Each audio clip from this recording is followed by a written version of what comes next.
اعوذ باللہ من الشیطان اللعین الرجیم بسم اللہ الرحمن الرحیم وبہ نستعین وہو المعین۔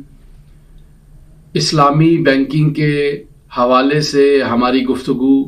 چل رہی ہے اور اس مقدماتی گفتگو میں آج کا ہمارا عنوان ہے فیک کرنسی کا گھورک دھندا۔ عزیزان، اس بات کو نوٹ فرما لیں کہ کسی بھی ملک کی اکانومی کو اگر نقصان پہنچانا مقصود ہو تو اس کے لیے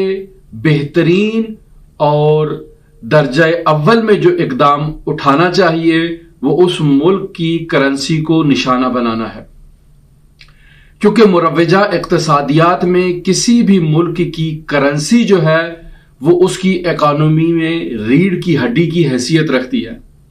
آپ اگر کسی ملک کی کرنسی کو ٹارگٹ کریں گے تو اس کو نشانہ بنانے سے، اس کو کمزور کرنے سے، اس کو ڈی ویلیو کرنے سے اس ملک کی اکانومی جو ہے وہ خود بخود متاثر ہوگی۔ اور اس سلسلے میں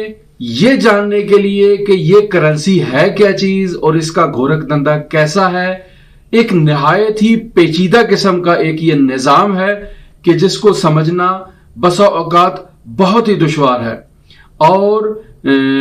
اس دشوار پیچیدہ نظام کو سمجھنے کے لیے ہم یہ کوشش کرتے ہیں کہ کچھ حد تک اس کی تاریخ کو آپ کی خدمت میں بیان کریں اور کچھ حقائق کو آپ کے ساتھ شیئر کریں۔ تو کرنسی کیا چیز ہے؟ تو یہ جاننے کے لیے کہ مضبوط اور مستحکم اور پائیدار کرنسی کسے کہا جاتا ہے، یہ پہچاننے کے لیے ضروری ہے کہ ہم اس کی ضد کو یعنی غیر مستحکم، غیر مضبوط اور غیر پائیدار کرنسی کو پہچان لیں۔ کیوں؟ چونکہ قانون ہے تو رفع الاشیاء بازدادہا، یعنی ہم ضد کو اگر پہچان لیں گے تو ہمارے لیے یہ بات مسجل ہو جائے گی، یہ بات واضح ہو جائے گی کہ پائیدار اور مستحکم کرنسی کیا ہوتی ہے اور اس کی اکانومی کے اندر کیا ویلیو ہے۔ کرنسی کا استحکام اس کے پشتیبان کے اوپر ہوتا ہے، یعنی کسی بھی ملک کی کرنسی کا جو پشتیبان ہے، جس چیز کو آپ اس کرنسی کا پشت پناہ قرار دے رہے ہیں، اگر وہ مستحکم ہوگا تو کرنسی بھی خود بخود مستحکم ہوتی چلی جائے گی۔ لیکن اگر کرنسی کا پشت پناہ اور پشتیبان کمزور ہوگا تو کرنسی بھی کمزور ہوتی جائے گی۔ کیوں؟ چونکہ کرنسی تو کاغذ کا ایک ٹکڑا ہے، اس کی تو کوئی ویلیو ہی نہیں ہے، ایک غیر مستحکم چیز ہے، اعتباری چیز ہے، جعلی چیز ہے، قراردادی چیز ہے، اس کی کوئی ویلیو نہیں ہے۔ اس کی حقیقی ویلیو اس کے پشتیبان کے اوپر ہوتی ہے، پشت پناہ کے اوپر ہوتی ہے۔ جس قدر وہ پشتیبان اور پشت پناہ مضبوط اور مستحکم ہوگا، یہ کرنسی خود بخود مضبوط مستحکم ہوگی اور اس سے ملک کی اکانومی بھی مستحکم اور مضبوط ہوتی چلی جائے گی۔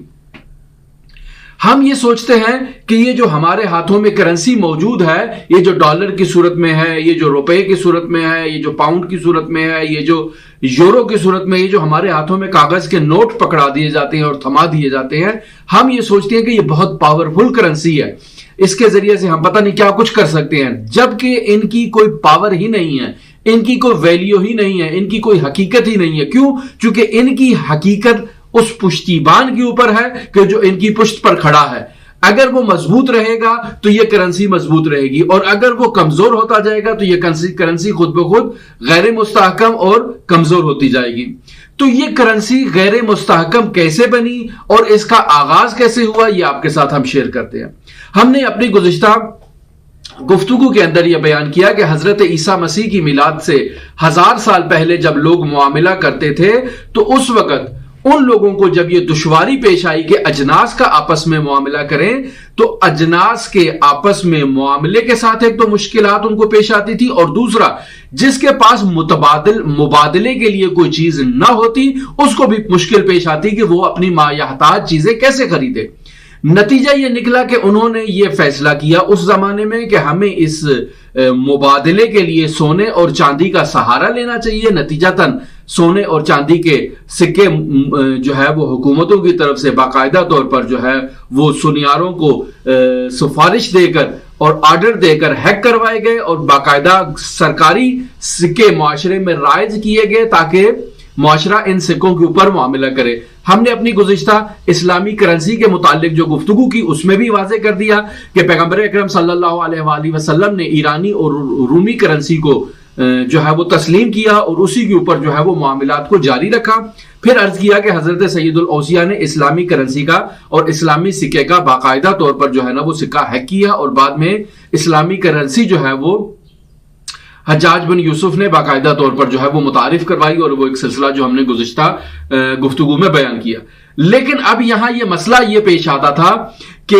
مرور زمان کے ساتھ لوگوں کو اس بات کا احساس ہوا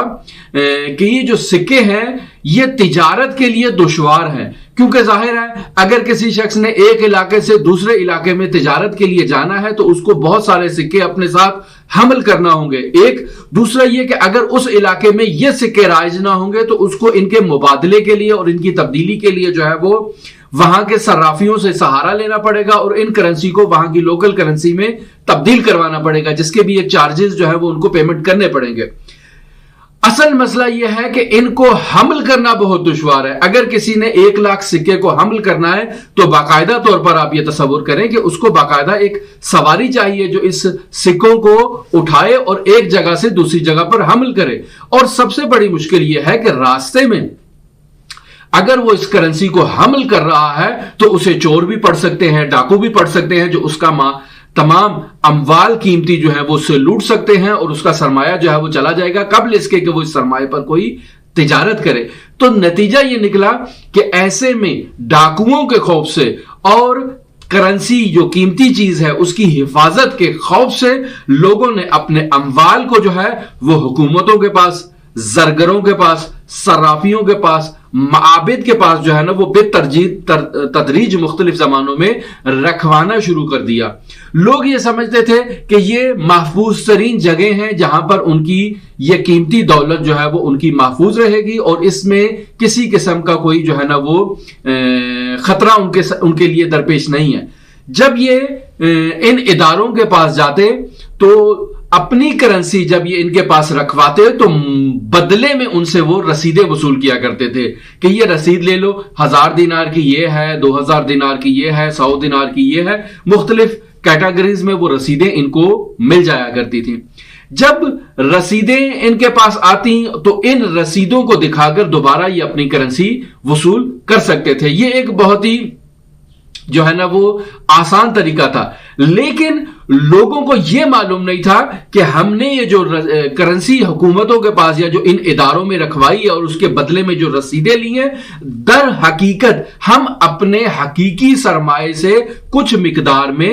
دور ہو گئے ہیں۔ یعنی اب وہ سرمایہ میرے پاس نہیں ہے، اب وہ کسی کے پاس ہے، میں نے اس کو امانت رکھوایا ہے، میں نے اس کو قرض کے طور پر رکھوایا ہے یا جس نیت سے بھی رکھوایا ہے، لیکن اب وہ میرے پاس نہیں ہے، اب وہ اس شخص کے پاس ہے جس کے پاس میں نے رکھوایا اور میرے پاس یہ کاغذ کا ایک ٹکڑا ہے جو اس بات کی دلیل ہے کہ میری ایک قیمتی چیز جو ہے نا وہ اس شخص کے پاس ہے جس کے پاس میں نے رکھوائی ہے، چاہے وہ شخص جو ہے وہ حکومت ہو، چاہے وہ شخص زرگر ہو، چاہے وہ شخص صراف ہو، چاہے وہ شخص معبد ہو، اس کے پاس یہ چیز موجود ہے، میرے پاس اب یہ موجود نہیں ہے، میں نے اس سے فاصلہ اختیار کر لیا۔ رفتہ رفتہ لوگوں نے یہ محسوس کیا کہ ہم جب تجارت کے لیے جاتے ہیں تو تجارت کرنے کے لیے یہ ایک رسیدیں جو ہمارے ہاتھوں میں ہے یہ بہت آسان چیز ہے، یعنی ایک تو گارنٹی ہے کہ میری یہ رقم جو ہے وہ فلاں جگہ پر محفوظ ہے، کوئی بھی شخص جا کر یہ رسید دکھا کر وہ رقم وصول کر سکتا ہے۔ دوسری طرف یہ رسید جو ہے ایک تو حمل و نقل کرنے میں بہت آسان ہے، دوسرا بہت ہی ہلکی چیز ہے، تو کیوں نہ ہم اپنے معاملات کو ان رسیدوں کے ذریعے سے جاری کریں۔ لہٰذا رفتہ رفتہ لوگوں نے اپنے روزمرہ زندگی کی تجارت جو ہے وہ رسیدوں پر کرنا شروع کر دی۔ اب رسیدوں کے ذریعے سے تجارت جو ہے وہ در حقیقت حقیقی کرنسی سے ایک فاصلہ ہے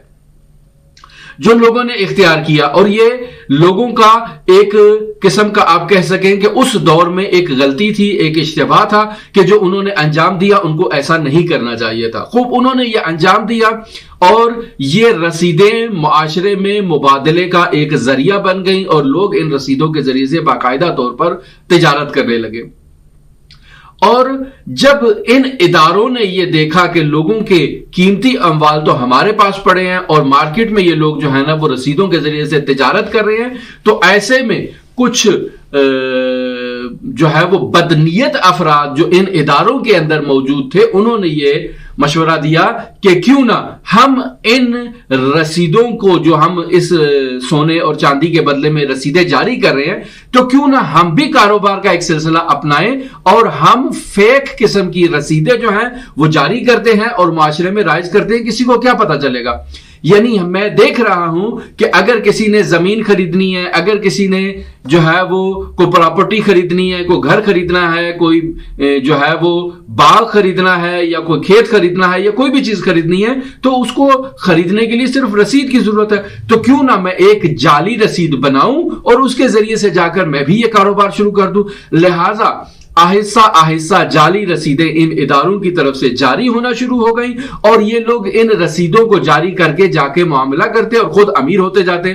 نتیجتاً معاشرے میں جعلی رسیدیں رائج ہونا شروع ہو گئی، جس کی وجہ سے رسیدوں کی ویلیو میں نمایاں طور پر کمی آئی اور اشیاء کی قیمتوں میں اضافہ ہونا شروع ہو گیا۔ ظاہر ہے جب معاشرے میں نقدینگی زیادہ ہو جائے، جب معاشرے میں افراط زر ہو جائے، تو اشیاء کی قیمتیں خود بخود جو ہیں وہ زائد ہو جایا کرتی ہیں۔ تو اب ایسے میں جو ہے وہ کرنسی کی قیمت جو ہے وہ رفتہ رفتہ جو ہے وہ ان رسیدوں کی قیمتیں جو ہیں وہ رفتہ رفتہ ارزش، قیمت تو اس کی تھی نہیں، اس کی ویلیو جو ہے وہ رفتہ رفتہ نیچے آنا شروع ہو گئی۔ لوگوں کو اس بات کا اور اس پیچیدہ جو ہے نا وہ گورکھ دھندے کا ان کو اس چیز کا احساس نہیں ہوا۔ پھر ہم آتے ہیں ایک ایسے دور میں کہ جب برطانیہ سپر پاور تھا اور برطانیہ نے اپنے پاؤنڈ کو جو ہے وہ اس کی پشتیبانی میں سونے کو قرار دیا ہوا تھا، اور برطانیہ نے پہلی جنگ عظیم اور دوسری جنگ عظیم کے دوران جو ہے نا وہ اس قدر اپنی کرنسی کو پوری دنیا میں رائج کر رکھا تھا، اور یہ ہم پہلے بھی بیان کر چکے ہیں کہ جب جنگیں ہوتی ہیں تو ملکوں کو ان جنگوں کو تحمل کرنے کے لیے، ان جنگوں کو چلانے کے لیے، ان جنگوں کو ادامہ دینے کے لیے ان کو سرمایہ کی ضرورت ہوتی ہے،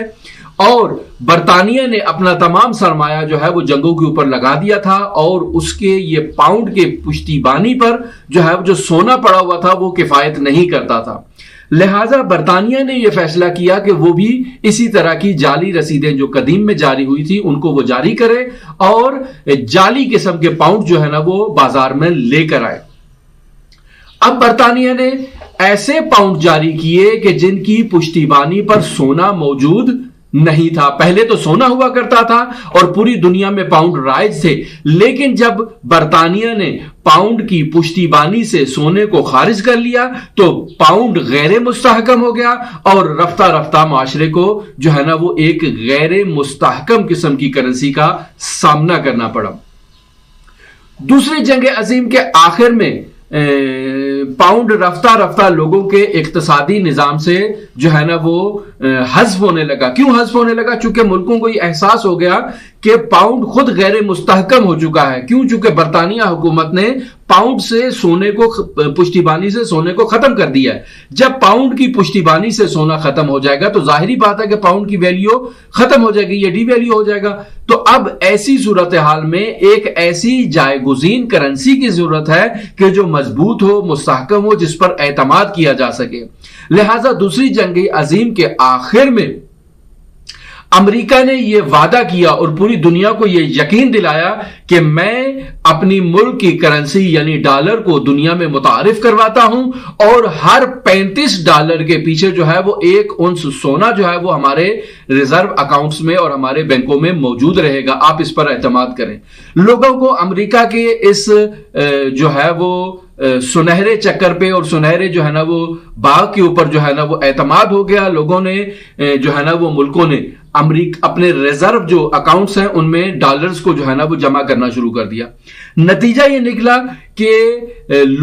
مختلف ممالک کے ریزرو اکاؤنٹس جو ہیں وہ ڈالر سے بھر گئے، اور امریکہ کے پاس جو ہے نا وہ اپنی جو زیادہ خواہی ہے، اپنی جو امریکہ کی جاہ طلبی ہے اس کا شکار ہونا شروع ہو گئے۔ جب امریکہ نے دیکھا کہ بھئی میرا ڈالر بھی اسی طرح سے پوری دنیا میں رائج ہو چکا ہے، تو امریکہ نے تمام ملکوں سے ان کی جو